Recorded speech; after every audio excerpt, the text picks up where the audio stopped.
It's Rob.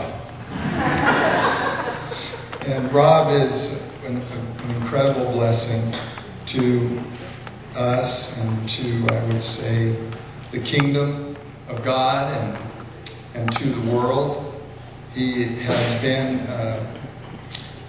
one way or another, involved in my life for the past 20, maybe close to 23 to 25 years. 25 years. Rob first, I met him after he had returned from a Youth with a Mission trip to Tahiti. And he came to the house and stayed for a little while with another mutual friend named Pam Greenlee at the time. And Rob was feeling stirred in his heart to ministry, and one thing led to another as he was seeking God for a period of time. He came out to the United States and I think stayed for a couple months maybe with us. A month, okay. And was just really seeking God, and God spoke to him about traveling the world and writing music and ministering life to the church around the world, and without a way and without anything but a calling and a prayer, he began to sojourn. And God opened up some wonderful doors in Eastern Europe. He's now traveled into 30 different countries around the world as a musicianary, as he refers to himself. He's a singer, songwriter, award-winning in Canada, several times nominated, Best Christian CD and contemporary artist in the field of rock, folk, fusion kind of music that he does. Just a wonderful man of God. God has done so many things. He's got 16 CDs. We can get them afterwards. But more than that, the thing that I love about Rob, I captured a quote from him that I think, we've sort of shared this in common for years. He was writing in a blog post, "Not Enough God." That was the title. He said, "I think we have enough religion, enough dogmatism, enough busyness, and all that jazz. Just not enough God. Which is to say, love, beauty, mystery, wonder, romance, adventure, righteousness, goodness, and life. We don't need more rites and rituals, more tips, tricks, and techniques. We just desperately need God." Christianity is all about the heart all the time. So again, I'm looking for answers. When was your last heart connection to God?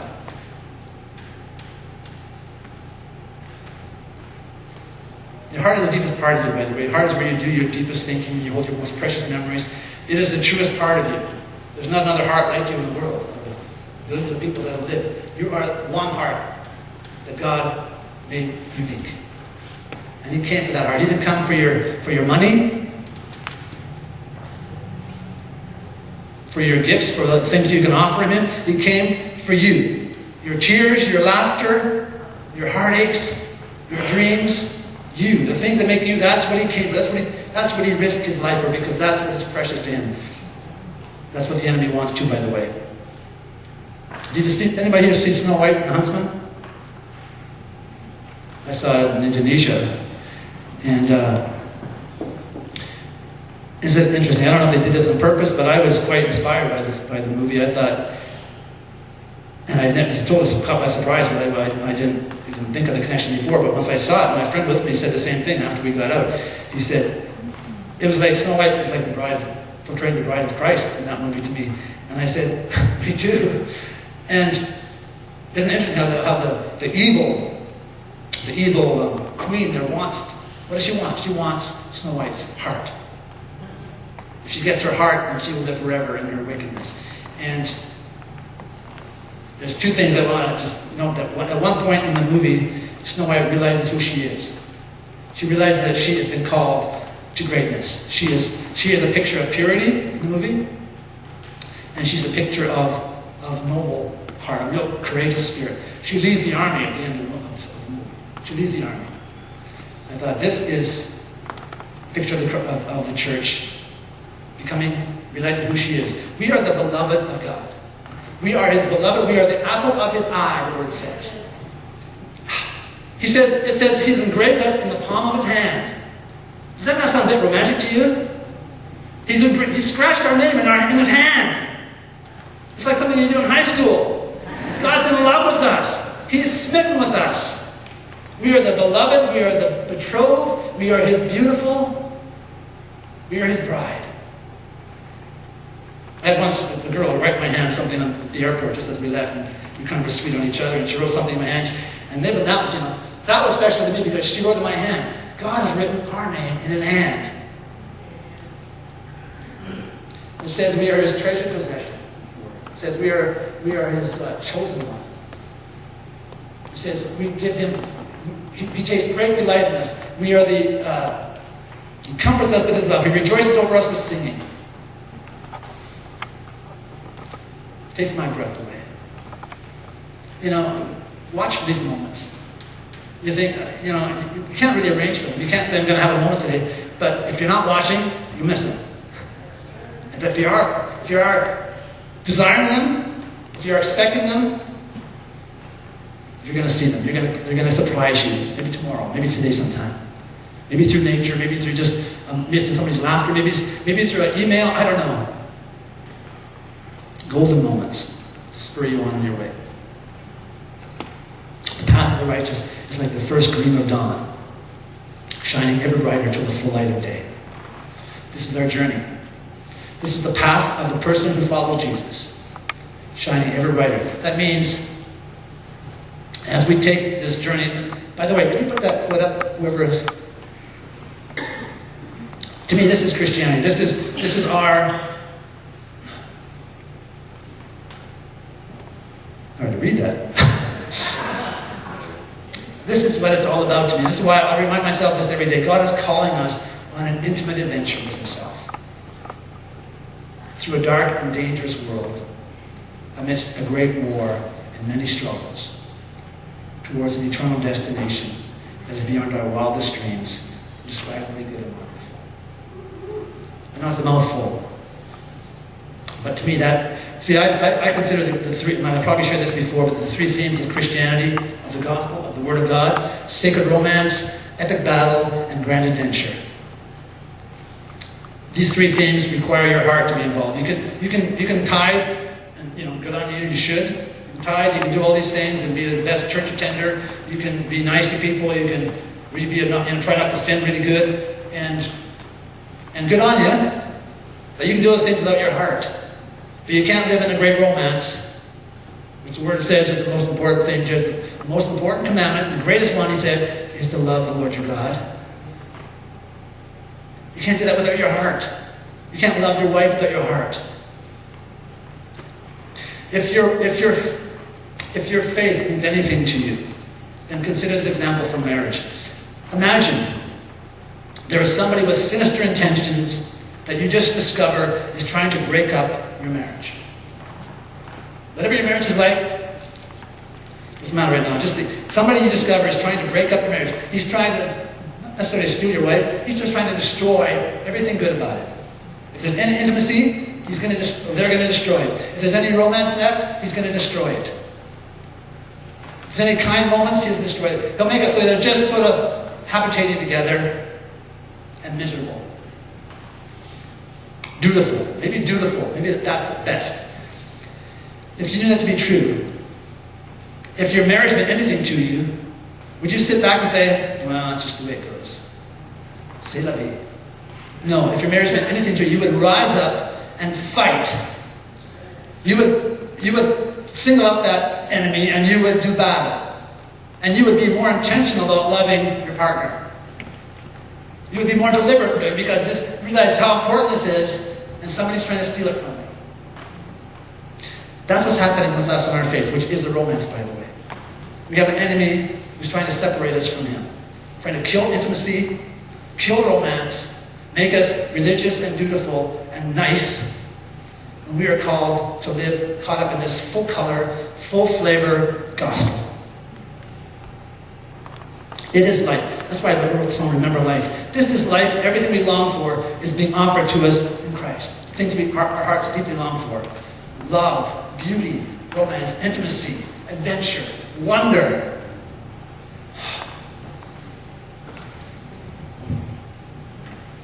I can't wait to get there. I enjoy the journey, but it's hard. It's gone. God is calling us, I memorize this, okay. God is calling us in an intimate adventure with himself. Through what? A dark and dangerous world. It's scary, it's dangerous following Jesus. A dark and dangerous world amidst a great war. Again, John 10:10, the enemies to seek and kill and destroy. We're in the middle of it, fighting for hearts. Fighting for your heart this morning. There's a big battle going on for your heart, for my heart, Jeff's heart, all the time. I think it would take me about a day and a half without being alert and watching to fall asleep. To start being slack and lazy and just really casual with the things of God. It took me about a day and a half because that's how strong the current is, the enemy is, with trying to just deceive us and to lure us away from what's precious and priceless. So my encouragement today is to be on your guard. Remember life. Remember what you've been called. Remember what you've been rescued from. 1 Peter 5:8. Be alert, Paul said, or Peter says. Watch, pray. Your enemy roams around like a roaring lion, seeking who he can devour. And if I can take a little license there, seeking intimacy to devour between you and God. No more specific. We've been called to an eternal destination that is beyond our wildest dreams, indescribably good and wonderful. I don't know what you think about heaven, but I don't think of it as a church service. As wonderful as, some of them have been, some of them. I mean, all types of churches everywhere, and got them. You're probably right. The Bible says few. There's few that find this world that leads to life. Few. I wish it didn't say that. I wish it was like churches across your nation and my nation and the world are all on cue and in love with Jesus. It's not the case. Most of our pastors aren't in love with Jesus. I don't say that to be a fact. I think that's just sadly, tragically true. If our shepherds aren't in love with Jesus, how are they going to have a flock in love with him? It's not something you preach, it's something you do and you model. If you do nothing else well in life, love him well.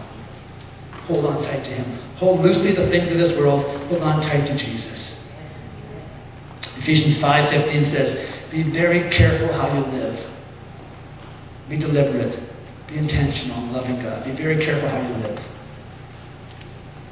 Romans 13. I love this one too, and I'll read a bit of it.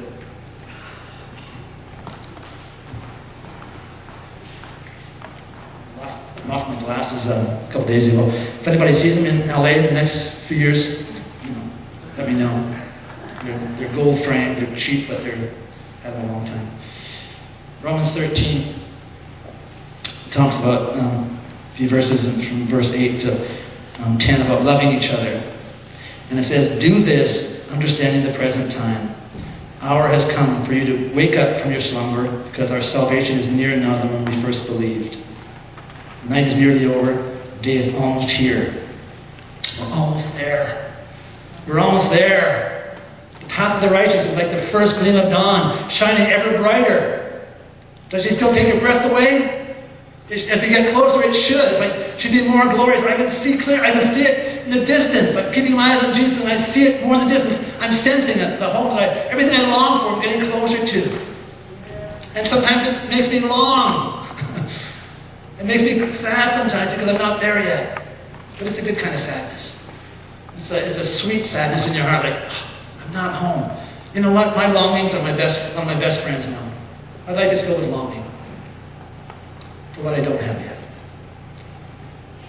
I don't have life to the full yet. I don't think anybody here does. But Jesus is the path that leads to life. Jesus is the way, the truth, and the life. He is in him, I'm on the way. In that verse, I keep coming back to it, Proverbs 4:18. The first gleam of dawn, shining ever brighter to the full light of day. That's my time. I gotta share this little story. I was in Switzerland a couple years ago, and I had one of those moments again. I want to read you what I wrote this moment. I have one of my CDs called Journey of the Heart. And I had the title for that, or the cover for that album. I had something else in mind. This was like 4 or 5 years ago. I had something else in mind, and I was in Switzerland, and I came across this little road that led down through the country and into the Alps in the distance, and it just reminded me of the journey of faith that I was on. And I had so the whole story came to life as I was taking this little road. And again, seeing things with the eyes of the heart, I saw the bigger picture, the bigger story, the romance I'm in, the battle I'm in, the adventure I'm on.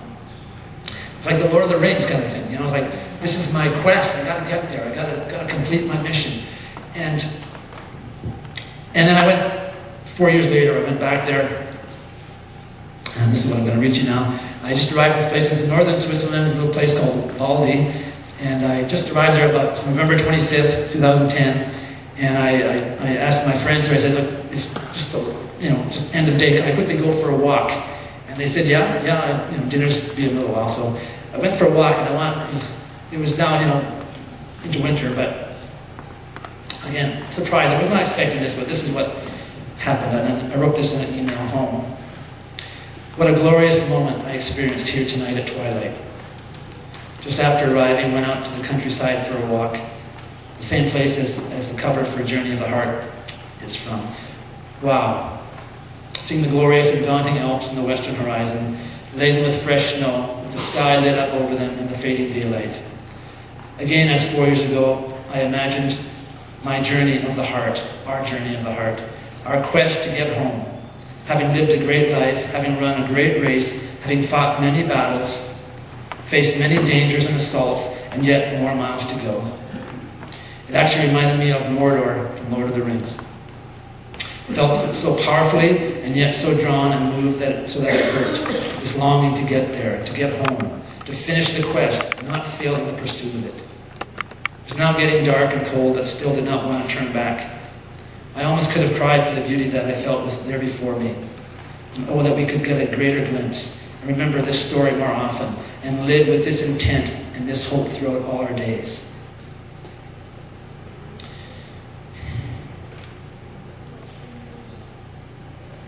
This is an intimate adventure. The only way we're going to get home, the place we long to be, is by holding on to Jesus tightly, by loving Him, falling in love with Him over and over again. It's my prayer for us this morning. I'm going to move the piano now and do one more song.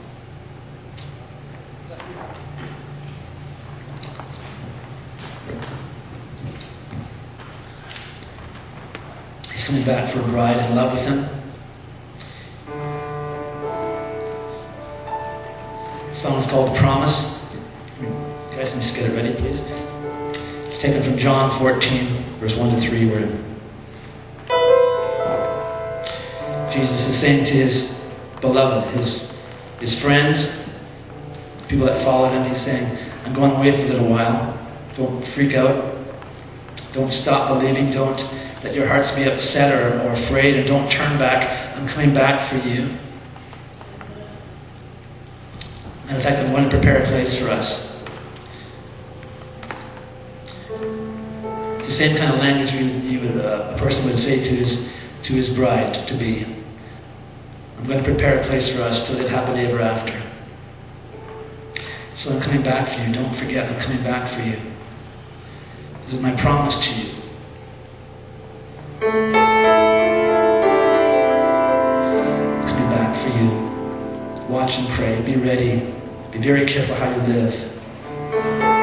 Hold on tight to Jesus. Hold loosely the things of this world.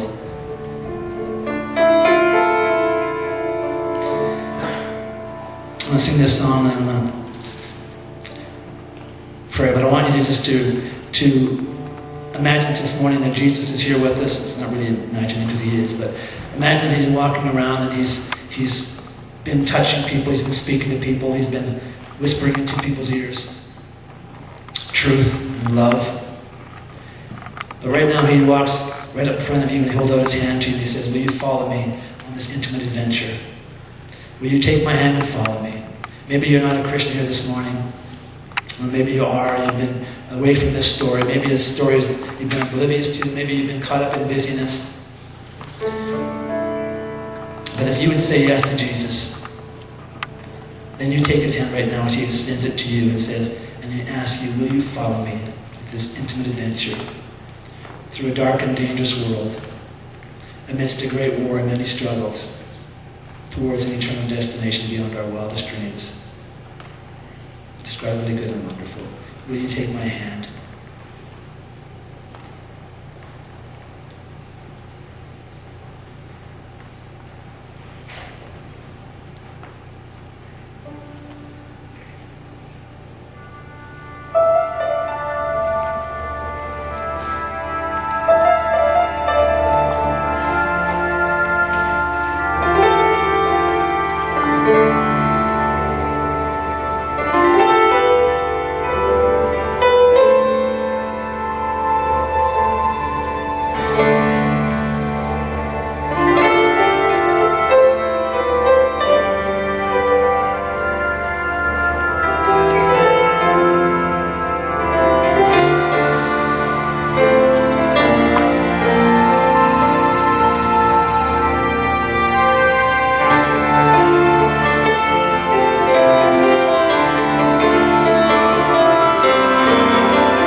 We just pray, please.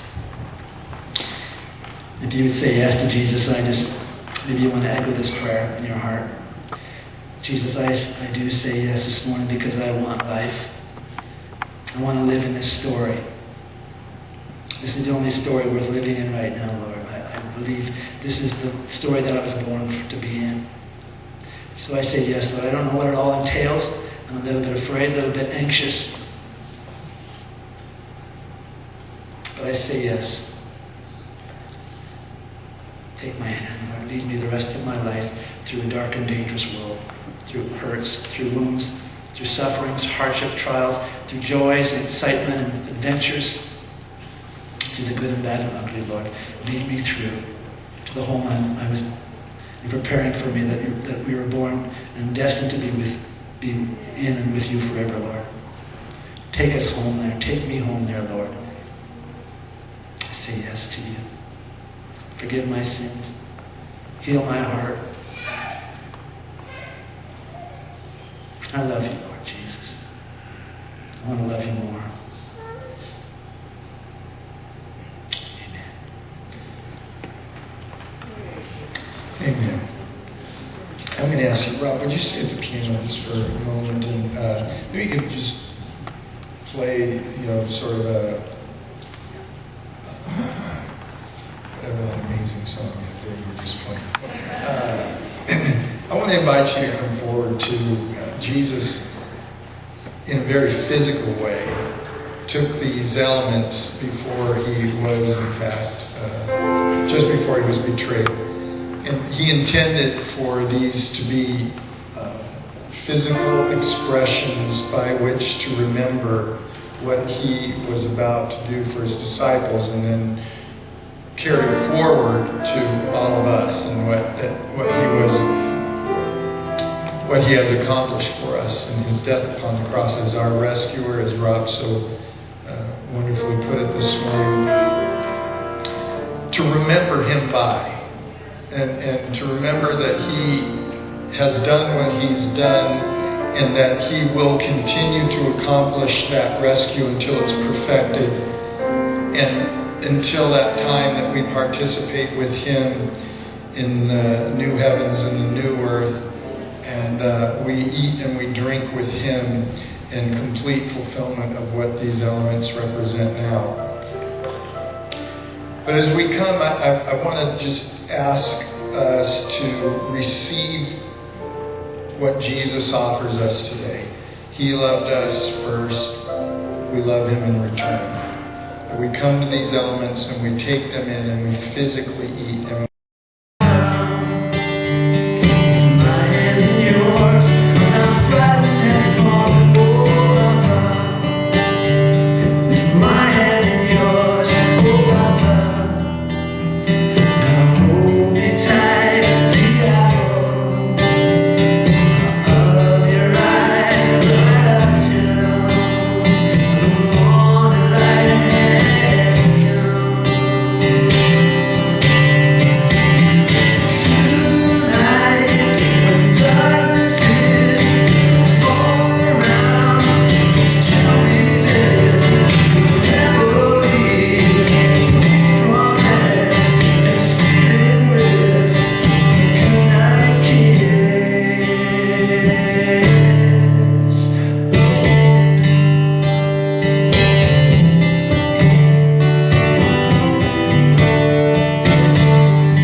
do I want to reproduce? This has come, things come clearer as the more we go. I think that's the way it's meant to be, and that's part of the message that I want to share this morning. The journey that we're taking and things becoming more clear along the way.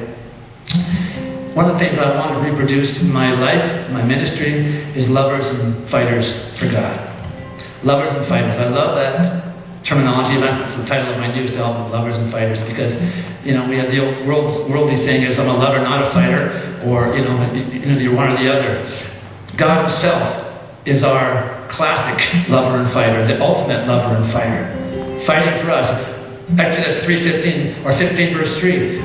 The Israelites said after He took them through the Red Sea, "Our God is a mighty warrior. He fights for us. He's fighting for us today. He's fighting for my heart this morning. He's fighting for your heart because our hearts matter to Him." This song is called "Remember Life." I'm not sure who's doing the CD there, but Jesse, if you can just get it ready, please. Number 2 of the solar disc. The song's called "Remember Life." Jesus said, "I've come to give you life, life to the full." I'll probably say that verse every time I'm here. And in the same breath, He says, "The enemy comes to steal, kill, and destroy." That puts us in the middle of a great big fight. Like I said earlier, if you're following Jesus, if you're even getting a whiff of it and being drawn, you have the enemy's attention. He hates it. He hates the glory of God in your life. He hates any connection you have to God. He hates. And he will try to dismantle that. Try to distract you. Try to lure you away. He's very good at it. He's been doing it many thousands of years. He's good at it. Don't underestimate him. Remember what we've been called to.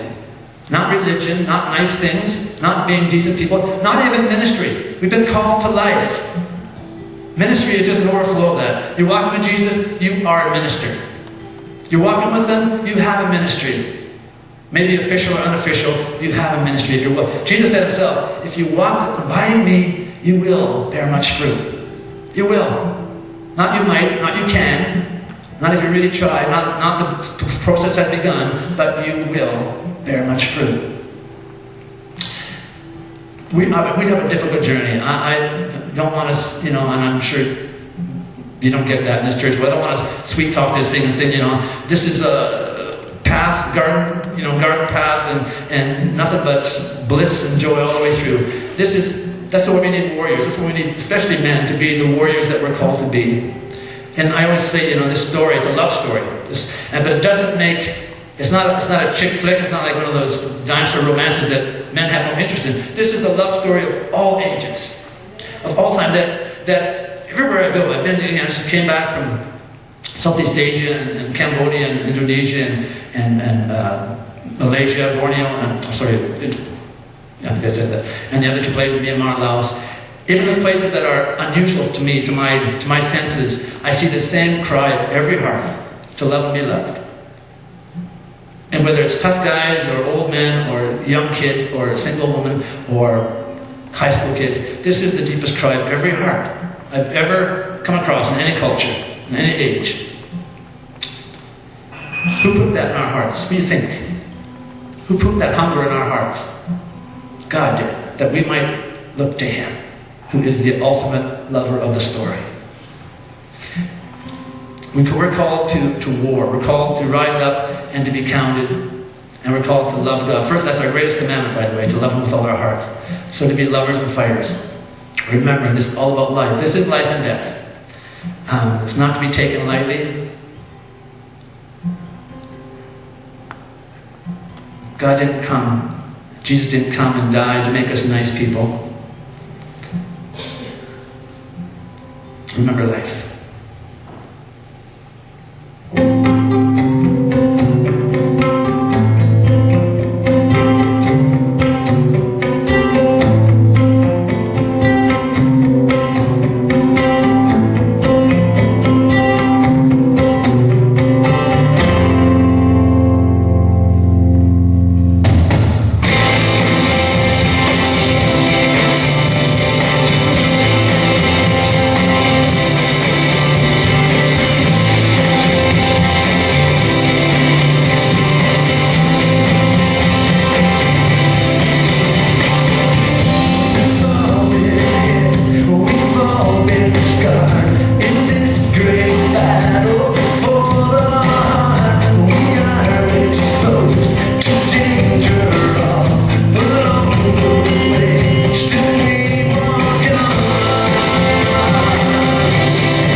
Think of your rescue, recall the story. The price that was paid, the blood that was shed to bring us alive and up from the dead. Gather your courage, stir up your memory. Think of your rescue, recall the story. The price that was paid, the blood that was shed to bring us alive and up from the dead.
Has anybody ever asked you, sorry,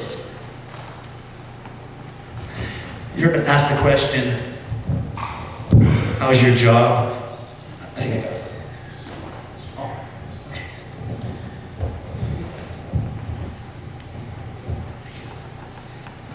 Anybody ever asked you, how's your job going, or how's your career going? Or maybe a little more personally, if they know you, how's your marriage? Is it everything you thought it would be? You don't have to answer, I'm not asking you now. If it is, awesome. But what about if I asked you, again, don't answer out loud, how's your faith working out for you? How's your Christianity? Is it everything you thought it would be? For me, it's not. It's about 10,000 times more. 10,000 times more, greater, more of, I love that word, intriguing. Love God because he attracts me. Somebody said, well, if there's no mystery with God, there'd be no worship. We just said, you got to figure it out, you got bored. I've been following Jesus since I was 10, and I'm 57 now, and I feel like I'm still just scratching the surface. Still just uncovering the outer wraps of this most beautiful, loving, awesome God that is so alluring if we could only get past the religious garbage sometimes. And the business of life, and actually just gaze upon Him and stop what we're doing. We get so busy, and I can relate to this too, that you forget what it means to stop and breathe. You feel guilty almost doing it. You forget what it means to have a holiday. This is pretty common amongst us today. We can't slow down. Because we're so used to going such a fast pace that when we do get a quiet spot, it feels uncomfortable. I gotta move. I gotta have noise going through my eardrums. That's a big lie, and that's a big deception and a big problem. Because we won't meet this God. You won't know Him deeply, intimately, because there's no shortcuts. It's not like, okay, I give you the 7 steps this morning, and you'll have it all worked out. This is not steps and principles and formulas and things. This is just knowing Him. Like you'd know your wife or your husband. Does He still take your breath away? Does the gospel still take your breath away? Yeah. I love the people that are nodding right now. Yes, it does. It should. It can. If it doesn't, it can. He wants to still take your breath away. There's moments, and it's not because I travel, because obviously there's some that come from travel. A few weeks ago, I Actually, when I first arrived in New Zealand and just before I left, so like last week, I had a chance to gaze up into a unpolluted sky with, from city light just to see the stars. The sky down there is, by the way, New Zealand is staggering. It does take your breath away. And to look up, I knew I was going to. I had a plan to do it. I went out about midnight when people were in bed, and I just. Another moment, a few months ago, I was on the beach in Tangi morning, watched the sun go down with a good friend and his two young boys, and it was just a silent moment of being, again, captivated and romanced by this guy. A few days before that, I was on the Tasman Sea, that beach, and on the other side of New Zealand was on the Pacific side, a place called Castle Point, watching the wild surf crash on these amazing shapes that God had made out of the rocks and cliffs. And again, just being romanced again by this God who is pursuing us. And then there was this, probably my moments of my life was in Laos a few months ago. I got to go kayaking. I'd never gone kayaking, I always wanted to do it. I got to go kayaking on the Song River, which was like, not only I was like kayaking, but now I was in the most amazing setting I ever imagined. It's like somebody just dropped me in the middle of some National Geographic special and said, there you go. And it was, I was just for 3 or 4 hours, half the day anyway, we just beautiful limestone cliffs on one side that were just jagged and straight up. And the other side was this deep green jungle and villages and, water buffaloes and this dark, muddy river. And that was just moments. I just mentioned a few moments. God wants to romance us in those times. He's not just showing off. He's preparing. I just mentioned things in nature. There's 1,000 other things. It could be music. It could be a movie you like. It could be a story could be your child's laughter.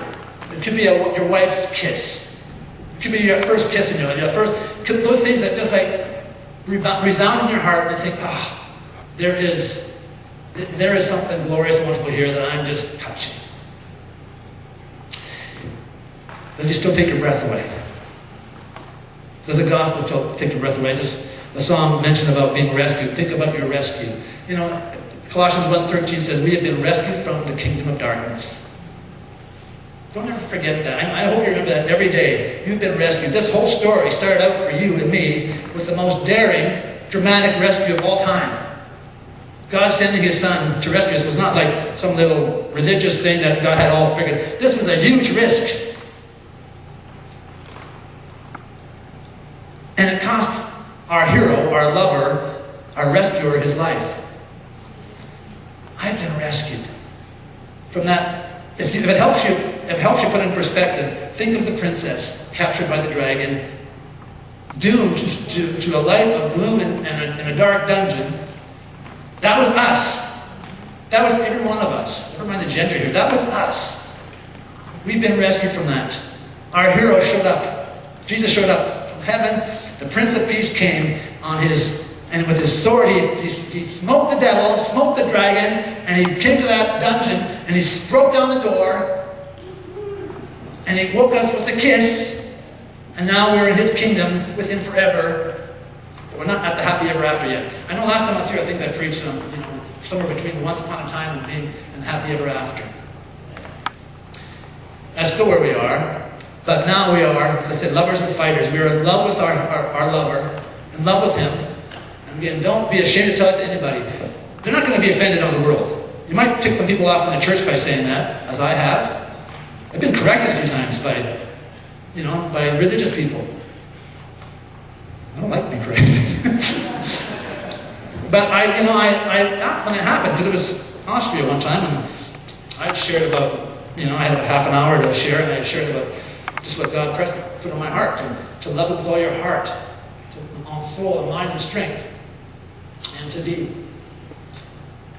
lovers of God is the most important, the sacred romance aspect of the gospel. I consider, and I don't think Christ is the greatest, most important thing. It's what this is all about. It's what we invite people into. It's what we preach for. It's what we have worship. It's what worship is all about. Being in love with Him. not just offering up songs. We're communing with our God, with our lover. And when the church does that together, it is powerful. It is a love story from cover to cover. So I was sharing that, and then the guy that was preaching after me was a psychologist. That probably gives you a hint. And he said, today my sermon is on first love for God, from Revelation, I think chapter 2, verse 4. I thought, wow, I never met the guy. We haven't even talked. And our theme was, right on, bang on, And then he went on to preach the most dead, dry sermon I've ever heard.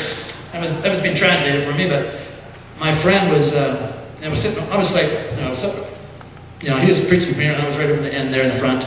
My friend was translating, and he's gone on about half an hour, and I said finally to my friend, is this as dead and dry as it sounds to me? And he said, I don't know what he's talking about.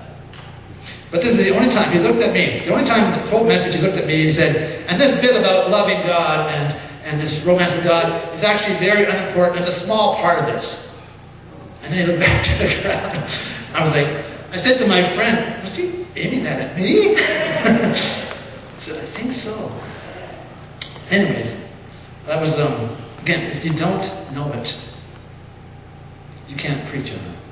If you don't know it, we have a lot of preachers who know Scripture, who know tips and techniques and formulas, but are not walking close to Jesus. You can't preach about that if you don't know it. Matter of fact, it's not even a preachable thing. It's the thing that's passed on because it's the flavor. It's an essence to your life. If you're walking with Christ, and you're walking in intimacy with Him, which is everything. Again, that is the point of everything. Of all missionary stuff, of all our works, of all our teaching, of everything the church is about, should be that as its focus. Intimacy with God. We're bringing people in, we are being intimate with God, and we're bringing other people in to be intimate with Him.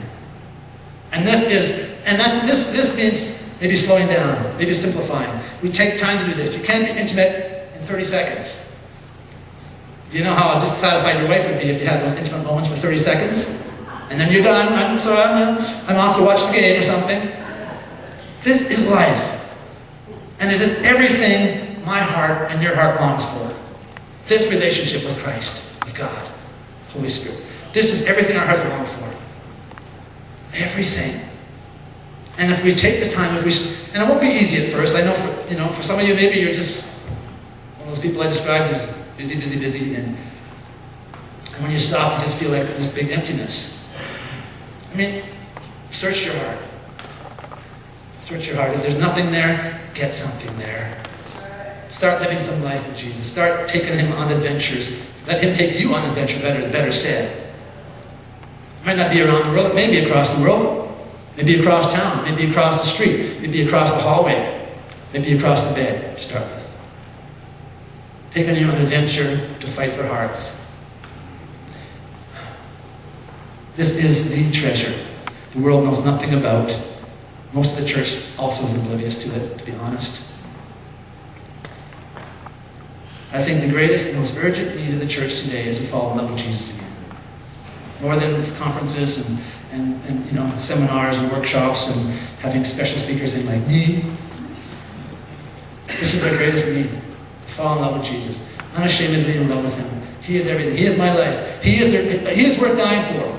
If I don't often get to preach to a bunch of pastors, but if you were a group of pastors today, I would say, preach a gospel worth dying for. Don't just preach how-to things and how to be a better this and that. That's important too. I'm not saying scrap that. I'm saying let's first things first. This gospel, this treasure, says we've been rescued from the kingdom of darkness, from death, from despair, from gloomy dungeons. We've been rescued. That should thrill your soul every day you think about it. And if it doesn't, think about it more. Because you are that Cinderella story. We're the Cinderella of the story. We're the one the slipper fits.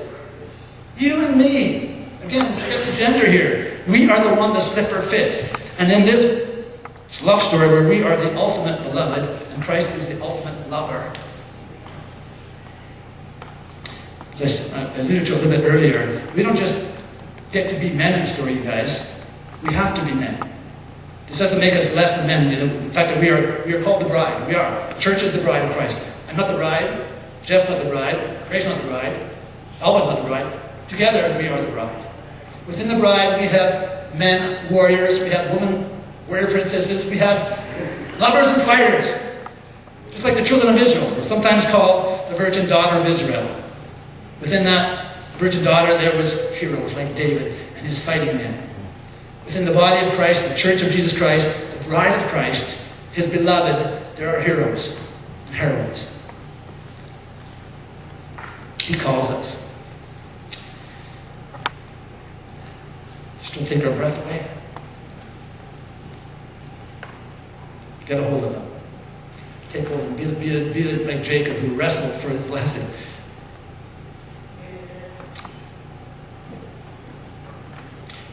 Proverbs 4:18. If you have your Bibles, you can turn to it.